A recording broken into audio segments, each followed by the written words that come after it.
빌립보서 2장 5절에서 8절의 말씀을 봉독해 드립니다.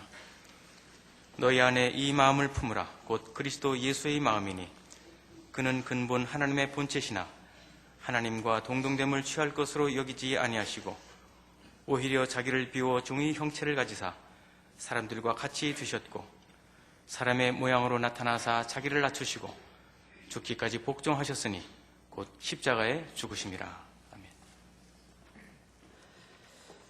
5월은 우리가 잘 아는 대로 가정의 달입니다.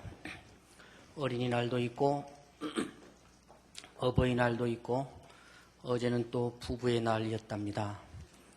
5월에는 또 제 생일도 있습니다. 모든 관심이 가정의 행복과 또 가정에 이렇게 집중되어서 한 달을 축제처럼 보내는 그런 한 달이 됐습니다. 해마다 5월이 되면 저는 꼭 떠오르는 말이 있습니다. 두 가지 말이 떠오르는데요. 하나는 오래된 옛 시가 한 수가 꼭 떠오르곤 합니다. 수는 욕 정의하나 풍부지하고 자는 욕 양이하나 친부대라 하는 시이죠. 나무는 고요히 있고자 하나 바람이 가만히 있지를 않고 자식은 부모를 잘 봉양하고자 하나 부모가 기다려주지를 않는다 하는 그런 오래된 시입니다. 저는 제 아버님이 너무나 훌륭한 신앙인이요 대단히 참 대단한 어른이라는 사실을 너무 늦게 알았습니다. 제가 유학을 마치고 돌아오면서 오랫동안 장로로 교회를 또 목회자들을 그렇게 잘 섬긴 참 이 훌륭한 어른을 이제 내가 가까이 지내면서 내 목회에 많은 지혜를 얻고 도움을 얻고 잘 모셔야겠다. 그리고 이것저것 모시고 다니면서 이제 말상대도 해드리고 이렇게 해야겠다 하고 작정을 했습니다. 그러나 제가 돌아오고 채 2년이 안 된 어느 날 부활주일 전날 갑자기 쓰러지셔서 부활주일 지내고 수요일 날 세상을 떠나셨습니다. 사실 저는 아버지와 그렇게 헤어져서는 안 되는 사람이었습니다. 사춘기를 지나며 특별히 중학교, 고등학교 때 저는 제 아버지를 매우 무시하며 살았습니다.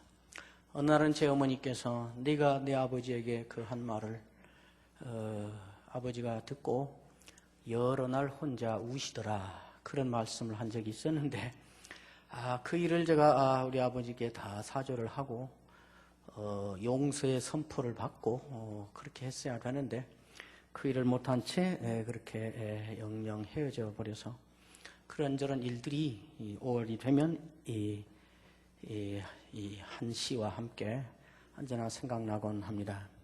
부모와 자식으로 한 가정에서 산다는 것, 또 남편과 아내로 가정을 이루어 산다는 것, 한 교회 안에서 공동체의 지체가 돼서 함께 이렇게 산다는 것, 이것은 다만 어느 시간까지 한시적으로만 주어진 기회일 뿐이라는 이 기회를 잘못 사용하면 계속 한이 남고 후회가 남을 뿐이라는 그러한 생각을 하게 됩니다. 제 부모님과의 관련해서 생각나는 게 그 시라면 제 아내와 살아오면서 부부관계와 얽혀서 생각나는 말씀이 5월이면 있는데 그것이 바로 오늘 우리가 읽은 이 빌립보서 2장에 있는 이 말씀입니다. 사람은 혼자 살도록 지어지지 않았습니다. 정상적인 경우면 반드시 두 사람 이상이 같이 관계를 맺고 살게 되어 있습니다. 가정에서 남편과 아내든지 부모와 자식이든지 이 교회 공동체 안에서 교인 사이든지 관계를 맺고 같이 살게 되어 있습니다. 공동체라 하지요. 공동체는 두 사람 이상이 모여서 사는 곳이기 때문에 언제나 일들이 있습니다. 무엇인가 일이 반드시 있게 되어 있습니다. 그 일들은 여러 가지가 많이 있지요. 돈을 버는 일, 집에서 아이를 키우는 일, 아들로서 가서 공부하는 일, 교회에서 물을 떠다 놓는 일, 안내를 하는 일, 신방을 하는 일, 찬양을 하는 일, 교사를 하는 일, 여러 일들이 있습니다. 오늘 이 사도 바울은 공동체, 두 사람이 모여서 특별히 신앙 공동체를 이루며 사는 이 공동체에서 여러 일들이 있다는 이야기를 하면서 그 일들을 어떤 원리로 해야 되는가 하는 것을 지금 말씀해 오고 있습니다. 1절에 보면 그리스도 안에 무슨 권면이나 사랑이나 위로나 교제나 긍휼이나 자비나, 이건 신앙 공동체는 반드시 이런 일들을 해야 된다라는 규범적 차원에서 하는 말씀이 아니고 많은 일들이 있다. 예를 들면 권면, 사랑, 위로, 교제, 긍휼, 자비 뭐 이런 일들처럼 여러 일들이 있다. 말하자면 이런 일들하고 예시적 차원에서 지금 말하고 있다고 저는 생각을 합니다. 그리고는 곧 이어서 2절과 4절 사이에 이런 일들을 어떤 원리로 해야 되는가. 일은 천차만별 다르지만은 그러나 각각 다른 그 일들을 하는 공동체에 속한 지체들이 가져야 될 원리는 공통적으로 이것이다 라고 말하고 있는 것입니다. 우리는 흔히 이 일을 하게 되면 그 일을 어떻게 성공적으로 성취할 것인가에 모든 관심을 또 초점을 맞추고 그 일을 어떤 원리로 해서 행복하게 그 일을 할 건가, 어떤 마음으로 그 일을 할 건가라는 것은 우리는 별 관심을 갖지 않는 경우가 많이 있습니다. 그러나 사도 바울은 이 일들을 어떤 원리로 해야 될 건가를 말하고 있습니다. 2절부터 보면 마음을 같이 하여 해라. 같은 사랑을 가지고 해야 된다. 뜻을 합해서 해야 된다. 한 마음을 품고 해야 된다. 다툼으로 하지 말아야 된다. 허영으로 하지 말아야 된다. 겸손한 마음으로 해야 된다. 다른 사람을 나보다 높이 여기면서 해야 된다. 자기 책임을 감당해야 된다. 자기 책임을 감당할 수 없는 지체가 있을 때는 그 책임을 대신 맡아주면서 해야 된다. 여러 이야기들을 합니다. 그리고 사도 바울은 너무나 많은 말을 했잖아요. 원리가 너무 많잖아요. 그러니까 내가 많은 원리들 말했지만은 이 원리들을 다 모아서 결국 한마디 안에 다 집어넣어서 결론적으로 한마디로 말하자면 바로 이 말이야 하고 말씀을 하는데, 그것이 우리가 읽은 5절에 있는 말씀입니다. 너희 안에 이 마음을 품으라. 곧 그리스도 예수의 마음이니 하는 말입니다. 결국 그리스도 예수의 마음을 품고 하라는 것입니다. 그리스도 예수의 마음을 품고 하면 된다는 것입니다. 이 일의 성취에 극단적으로 관심을 가질 일이 아니고 어떻게 그 일을 할 건가 하는 것에 관심을 가지라는 말인데, 그 핵심은 그리스도 예수의 마음을 품고 하라는 것입니다. 이 일을 어떻게 해야지, 왜 해야지, 그런 거 할 때 내가 그리스도 예수의 마음을 품고 지금 하는가를 먼저 점검해보고 그것이 확인되면 그건 됐다고 말하고 있는 것입니다. 그러나 이 말씀이 우리가 그리스도 예수의 마음을 품겠다고 구호를 외치거나 그리스도 예수의 마음을 품기로 작정을 하라는 말에 그치는 것이 아닌 것을 우리가 조심해야 됩니다. 예를 들어서 제가 여러분이 이제 앞으로 남편과 아내 사이에, 부모와 자식 사이에, 교인과 교인 사이에 무슨 일을 하든지 그 일들을 다 그리스도 예수의 마음을 품고 합시다. 그럼 여러분들은 품읍시다, 품읍시다, 품읍시다 이렇게 3번 외치고 그리고 끝나면서 우리가 다 통해 자복하고 통성으로 그리스도 예수의 마음을 품기로 작정하는 결단의 기도를 합시다. 그럼 모두가 다 눈물 콧물 흘리면서 그리스도 예수의 마음을 품고 하겠습니다. 그리스도 예수의 마음을 품고 아내의 일을 하겠습니다. 그리스도 예수의 마음을 품고 자식의 일을, 부모의 일을, 남편의 일을 하겠습니다 하고 결심하고 아멘하고 돌아가면 되는 것인가? 그렇지 않습니다. 오늘 이 말씀은 우리가 그리스도 예수의 마음을 품자고 구호를 외치거나 그리스도 예수의 마음을 품겠다고 결심하게 하려는 데 목적이 있는 것이 아니고 그리스도 예수의 마음을 품게 하려는 데 목적이 있습니다. 이렇게 하기로 작정하고 보면 당연히 질문이 나옵니다. 그렇다면 그리스도의 예수의 마음이라는 것이 무엇인가? 그리스도 예수의 마음을 품는다는 것은 어떻게 하는 것인가? 그렇게 해야 그리스도 예수의 마음을 품을 수 있게 되지 않겠습니까? 그러므로 우리는 그리스도 예수의 마음을 너희 안에 품으라 할 때 이 그리스도 예수의 마음이 도대체 무엇인가? 그 마음을 품는다는 것은 구체적으로 어떻게 하면 그 마음을 품는 것이 되는 것인가? 이것이 문제가 되는 것입니다. 그리스도 예수의 마음이 무엇일까요?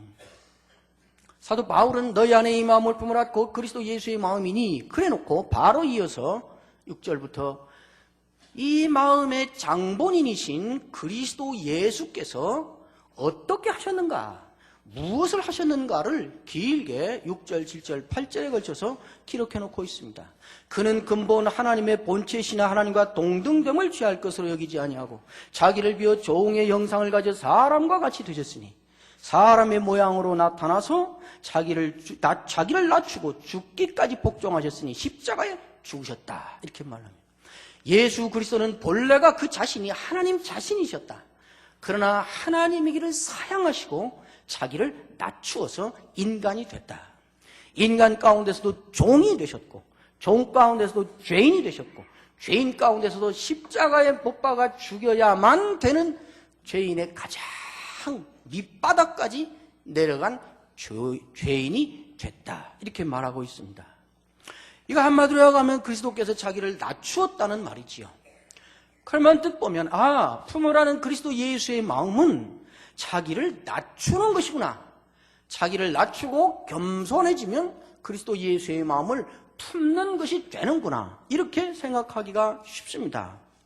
그러나 그리스도께서 자기를 그렇게까지 낮추어서 십자가에 죽어버린, 다른 곳에 있는 말로 하면 자기 목숨을 버리신, 그렇게까지 자기를 낮춘 것은 그리스도 예수의 마음일까요? 그리스도 예수의 마음이 만들어낸 결과일까요? 네가 빨리 답을 말해라, 그런 표정이신데, 아니, 따져봐야죠. 품으라는 그리스도 예수의 마음은 겸손하라는 것이구나, 자기를 낮추라는 것이구나, 그 말인지, 아니면 그리스도 예수의 마음이라고 말해지는, 사실 원래는 그리스도 예수 안에 있는 그것이라는 말인데요, 이 말은. 그리스도 예수 안에 있는 그 마음, 그것이 만들어낸 결과가 이렇게 자기를 낮춘 것인지, 아니면 이 낮춘 것이 그리스도 예수의 마음인지.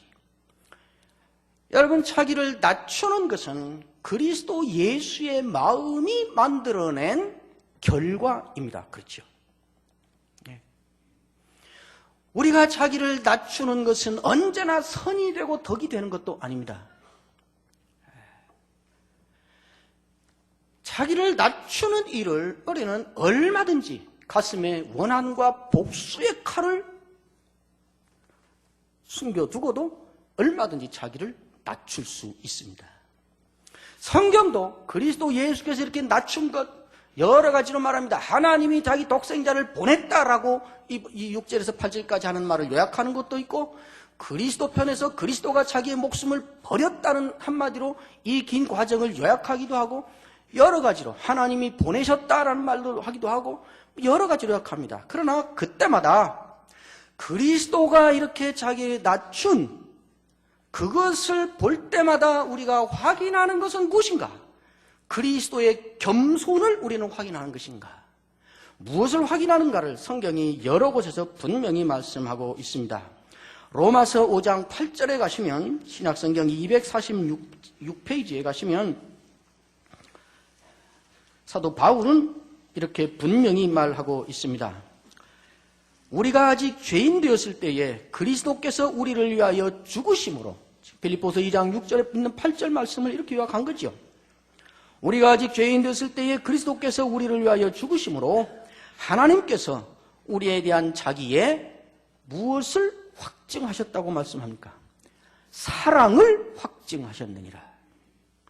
요한일서 3장 16절 신약성경 390페이지에 가시면 사도 요한은 또 같은 사건을 놓고 이야기합니다.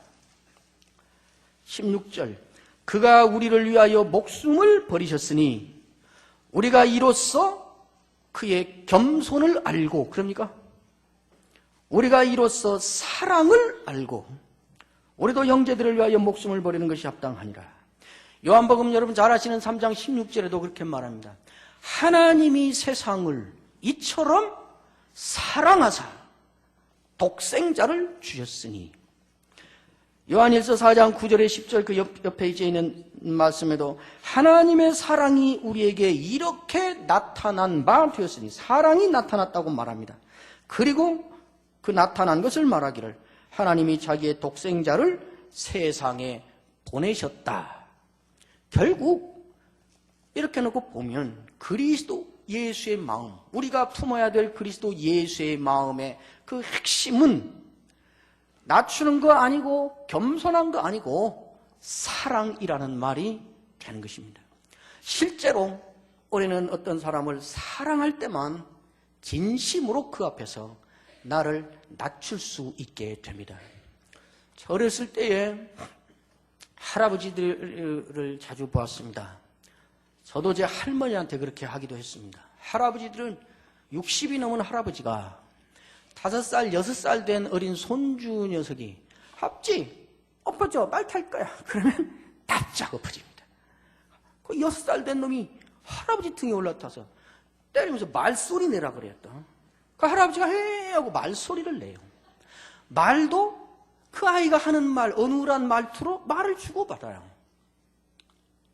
그런데 이 할아버지가 문 밖에만 나가면 골목길 지나 동네길을 가다가 그 동네에 사는 젊은 청년이 지나가면서 할아버지 보고 인사를 않고 지나가면, 담뱃불을 안 끄고 그냥 지나가면 할아버지가 대뜸 그렇게 말합니다. 네 애비가 누구냐 이놈아, 그러세요.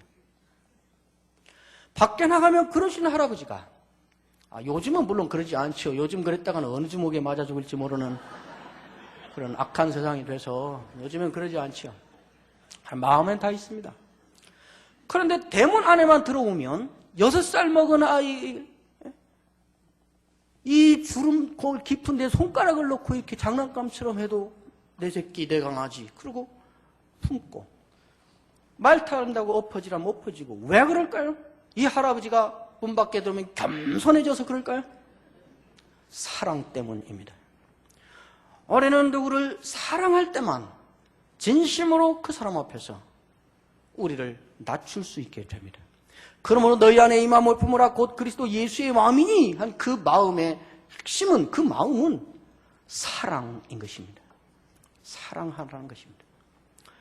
마지막 질문이 이어지게 됩니다. 그렇다면 예수 그리스도는 왜 우리를 그렇게 사랑하신 것인가? 왜 하나님 자신이면서 십자가에 죽어야 되는 죄인이 되기까지 자기를 그렇게까지 낮추시면서까지 사랑하신 것인가? 왜 사랑하셨을까요? 우리가 사랑스러웠을까요? 제가 종종 학생들에게 또 목회자들에게, 여러 교인들에게 기회 있을 때마다 한 번씩 묻습니다. 하나님이 우리 인간을 보실 때에 사랑스러웠을까요? 하고 제가 묻습니다. 왜 사랑했을까? 하나님이 우리를 보실 때 사랑스러웠다고 생각하는 사람 손 들어봐. 그러면 대다수가 손을 들어요. 그저 그러죠. 참 뻔뻔들스러우시네요. 하나님이 우리를 보실 때 사랑스러울까요? 하나님은 사랑이시니까 그런다는 거. 왜 그렇게 생각하냐니까. 하나님은 사랑이시잖아요. 하나님에 대하여 우리는 매우 편협되게 한쪽으로만 지금 주입이 된 채 살아가고 있습니다. 거룩하신 하나님, 두려우신 하나님, 놀라우신 하나님, 초월하시는 하나님, 심판하시는 하나님, 이 하나님은 다 접어놓고 아무렇게나 해도 괜찮은 이웃집 아저씨 같은, 인자하신 이웃집 할아버지 같은 하나님으로만 계속 지금 우리는 들어와서, 하나님은 사랑이잖아요. 그 말을 확대해서 말하면 결국 하나님이 인간을 사랑하는 것은 자기 성질 못 이겨서 그냥 그렇게 한 거라는 말로 가게 되는 것입니다. 그렇죠? 왜 사랑하셨을까요? 하나님 보시기에 인간이 사랑스럽지 않습니다. 하나님이 인간을 보실 때 그냥 보기만 해도 사랑스러운 때가 한 번 있었습니다. 에덴 동산에서 반역 사건이 일어나기 전까지였습니다. 보시기에 심히 좋았더라. 그러나 에덴 동산에 반역 사건이 일어난 이후에 인간은 하나님 보시기에 저절로 사랑스럽지 않습니다. 원수와 대적이 배반자가 사랑스러운 법이 어디 있어요? 선지서들 한번 보십시오. 다른 길로 간 자기 백성에 대하여, 교만하여 지가 하나님의 자리에 올라간 자기 백성에 대하여 하나님이 얼마나 분노하시는가. 그럼 왜 사랑하신 거예요? 사랑스러워서가 아니라 사랑스럽지 않지만은 사랑하기로 작정을 하신 것입니다. 결국 그리스도 예수의 마음을 품는다는 말은 사랑한다는 말이고, 그 사랑의 핵심은 사랑스럽지 않을 때에도 사랑하기로 작정해서 하는 그 사랑을 말하는 것이라는 결론에 우리는 이르게 됩니다. 너무나 많은 사람들이 사랑을 감정의 문제로 생각하고 있습니다. 그 사랑 좀 하라고, 그 사랑이 필요하잖아. 그 사람 사랑스러운 구석이 있어야 사랑을 하지. 사랑도 저에게서 나오는 거지. 무슨 사랑할 만한 뭐가 있어야지. 걔를 보면 죽이고 싶은 생각만 나는데 어떻게 사랑하냐고. 우리가 사랑을 그렇게 말하고 있는 한 여전히 우리는 사랑을 감정의 문제로 지금 얽매놓고 있는 것입니다. 그러나 성경은 그 어느 곳에서도, 어떤 곳에서도 사랑을 감정의 문제로 말하고 있지 않습니다. 성경은 사랑을 의지의 문제로 말하고 있습니다. 의지적인 결단의 문제로 성경은 사랑을 말하고 있습니다.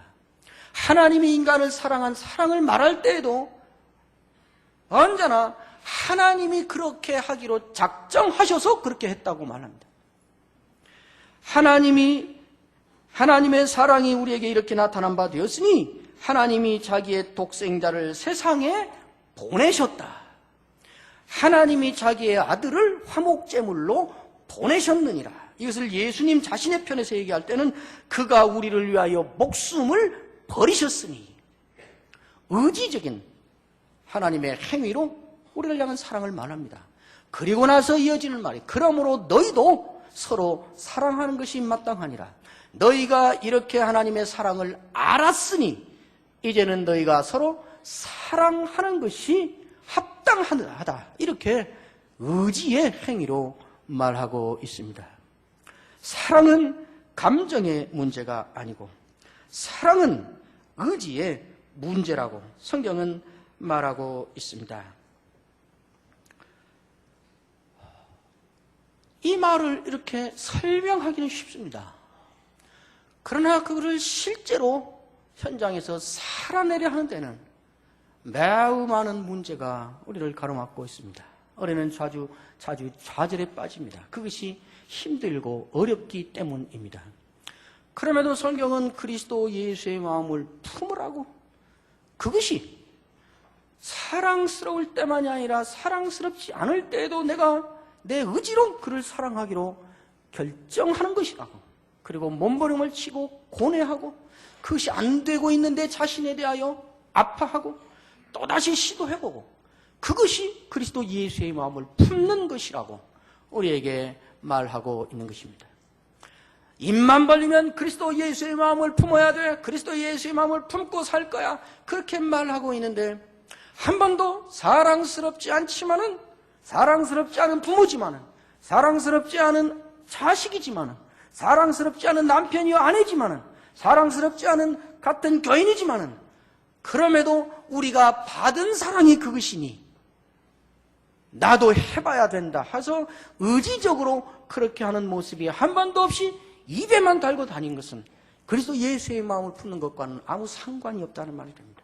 평생 그리스도 예수의 마음을 입술에 담은 적이 없지만은, 그러나 사랑스럽지 않지만은 그를 사랑하려고 몸부림을 치며 고민하며 괴로워하며 애쓰며 그런 모습을 보이는 사람을 우리가 보면 그가 그 말을 했는지 안 했는지와 상관없이 이미 그는 그리스도 예수의 마음을 품고 사는 사람이라고 알 수 있게 된다는 말씀입니다. 매우 어려운 일입니다. 성경은 여러 곳에서 이런 삶을 살 수 있는 비결들을 우리에게 가르치고 있습니다. 그러나 매우 중요한 비결이 하나 있습니다. 그것은 그와 같은 그 입장이, 그 사람의 입장이 내가 된다는 것입니다. 예수 그리스도께서 이렇게 낮추셔서 실제로 그 삶을 사실 때 예수님이 그 길을 간 그 방식이 그것이었다고 성경은 말합니다. 히브리서 4장 15절에 우리에게 있는 대제사장은 우리의 연약함을 체휼하지 아니한 분이 아니요 모든 일에 우리와 똑같은 시험을 받은 자로되 죄는 없으시니라. 이렇게 말하고 있습니다. 이 체휼이라는 말이 개역 개정에는 동정심이라고 해놨고 개역 그전 성경에는 체휼이라 했는데 저는 체휼이라는 말이 더 적합하다고 생각합니다. 체휼이라는 말은 내가 그 입장이 된다는 말입니다. 예수님이 실제로 와서 이 세상에서 그 길을 갈 때 그 심정으로 그렇게 하셨다는 것입니다. 내가 죄를 지은 적이 없지만은 다른 사람들이 나를 보면 저 죄 지었구만. 죄 지었으니까 저런 꼴 당하지. 라고 말할 그럴 상황으로 당신이 가서 살아서 이 사람을 실현시켰다고 그렇게 말씀하고 있습니다. 이 체휼이라 그 사람의 입장이 내가 되어본다는 것이 얼마나 중요한가 하는 것을 저는 한 8년 전에 실감해 본 적이 있습니다. 이 말씀과 연결해서 그리스도 예수의 마음을 품는다는 것이 무엇이고 어떻게 하는 것이 그것일까를 제가 처한 상황과 관련해서 고민하다가 제가 얻은 경험이고 고민입니다. 저는 금년에 결혼해서 부부로 31년째 살고 있습니다. 한 8년쯤 전이었습니다. 제 아내가 갑자기 이 말은 제가 사실은 제 아내를 위해서 우리 부부를 위해서 이 무덤까지 갖고 가야 되는 일인데 여러분의 유익을 위해서 망가지기로 하려. 제 아내는 몹시 착한 사람입니다. 선한 사람입니다. 갑자기 갱년기 우울증이 왔습니다. 갱년기 우울증이라는 것이 사람을 완전히 개종을 시켜버리더만요. 그렇게 잘하고 그렇게 따뜻하게 하고 그러던 제 아내가 제가 이쪽만 보면서 말해야 돼요. 저기 앉아있거든요. 제가 제 아내의 말을 불평 이렇게 듣고 보니까 세상에 나처럼 악한 남편이 없는 거예요. 아내를 그렇게 서럽게 만들고 서글프게 만들고 서운하게 하고 자기는 소외당하고 있고 헛살았고 내가 왜 이 남자와 계속 살아야 되는지를 모르겠고 이제 나 왜 살아야 되는지도 모르겠고 외롭고 서운하고 다 그래요. 모든 게 서운해요. 여보 그게 아니야. 변명하려고 하면 그래 결국 또 내가 나쁜 여자란 말이지. 당신의 말수를 누가 이겨. 다른 사람과 하면 서운함이 있어서 들어보고 내가 삼자적인 입장에서 여보 그 사람은 이래서 그랬을 수도 그래 또 내가 나쁜 여자. 당신이 언제 내 편 들은 적 있어? 그 사람이 옳지. 언제나 그래요. 하루 저녁은 제가 교회에서 돌아와서 이렇게 벽에 어깨를 대고 둘이 나란히 앉았습니다. 여기 앉고 침대에 앉아서 벽에 대고 제 아내가 슬슬 말을 풀어내기 시작해요. 제가 그 말을 들으면서 아주 결심을 했습니다. 오늘은 내가 어떤 일이 있어도 마님의 하시는 말씀에 절대로 내가 말대꾸를 하지 않으리라. 결심. 비슷한 경험 있으실 것입니다. 결심 다 들었습니다. 어떤 건 말이 안 되죠. 억울하죠. 변명하고 싶죠. 그러나 끝까지 참았습니다. 보니까 제 아내가 너무 딱해요. 그리고 불쌍해요. 두 가지 이중적인 고통을 당하고 있는 거예요. 하나는 서운하고 서럽고 삶이 허탈하고 외롭고 소외감 느끼고 존재감이 없고 그래서 괴로움과 내가 그전에 다른 여자들이 이런 문제로 괴로워할 때 속으로 그게 무슨 문제가 돼? 왜 저것 가지고 저렇게 괴로워해? 참 이해가 안 되네. 그랬었는데 그 문제로 자기가 괴로워하고 있다. 내가 이렇게 유치한 여자야? 이런 문제 가지고 내가 이렇게 괴로워하고 자기 자존감이 상하고 이중적인 고통을 당하고 있더라고요. 제가 말하는데 팔을 펴서 제 아내의 머리를 이렇게 끌어다가 제 어깨에 이렇게 대고 손을 얹고 이렇게 들었어요. 눈을 감고 다 들었죠. 그런 말 하는데 눈 이렇게 쳐다보고 할 수 없잖아요. 다 듣고 보니까 다 끝난 것 같아요. 그 손을 내리고 여보 자자. 같이 잤습니다. 다음날 아침에 일어나서 오전에 제 아내가 저에게 이렇게 말해요. 여보 어제 저녁에 정말 고마웠어요. 나도 내가 말도 안 되는 말을 이렇게 쏟아내고 있다는 거 알면서 하는데 그 말을 다 들어줘서 고마웠다고. 당신이 팔로 내 머리를 어깨에 이렇게 기대게 할 때 그 순간에 내 마음이 너무 편해졌다고. 그때부터 회복이 돼서 금방 갱년기 우울증을 넘기게 됐습니다. 그때 제가 제 아내에게 한 말이 있습니다. 사실은 이 말 때문에 이 부끄러운 이야기를 털어놨습니다.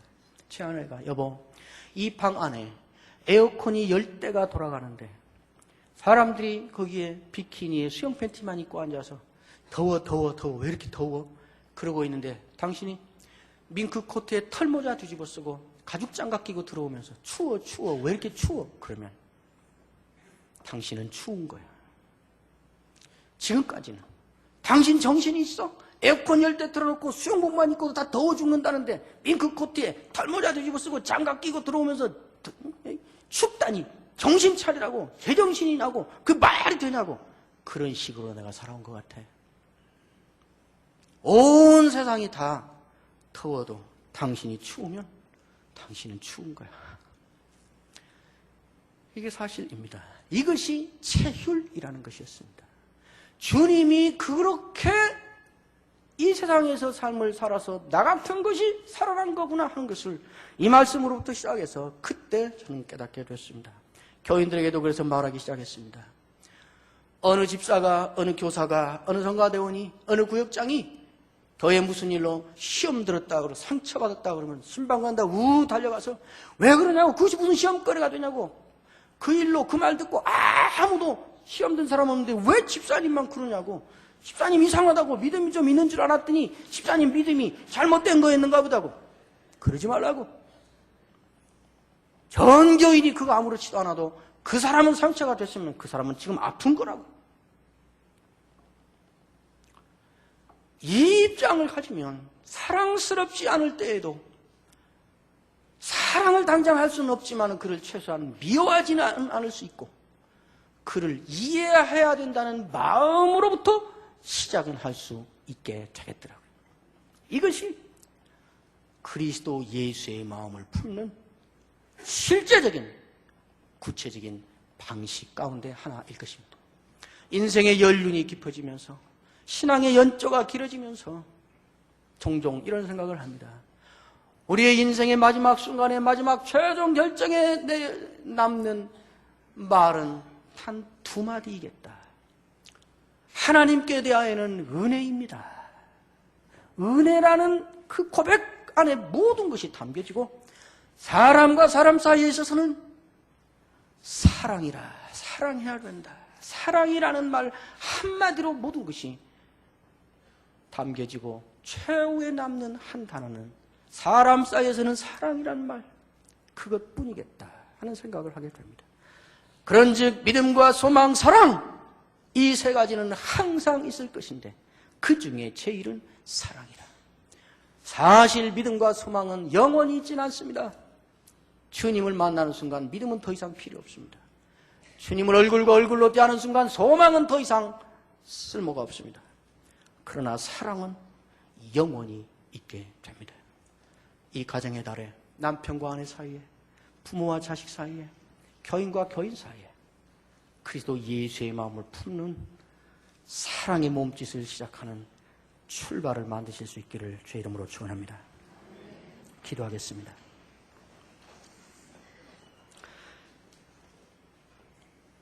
우리가 아직 죄인이요 주님께 대하여 원수였을 때에 우리를 사랑하시기로 작정하시고 목숨을 버려 사랑해 주신 주님 감사합니다.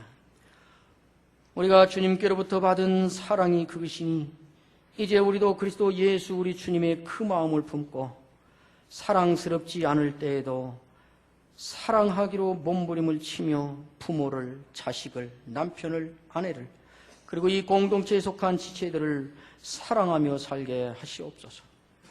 그리하여 우리가 그리스도 예수의 마음을 품고 사는 사람들인 증거가, 행복한 열매가 우리의 삶 가운데에 풍성히 나타나게 하여 주옵소서.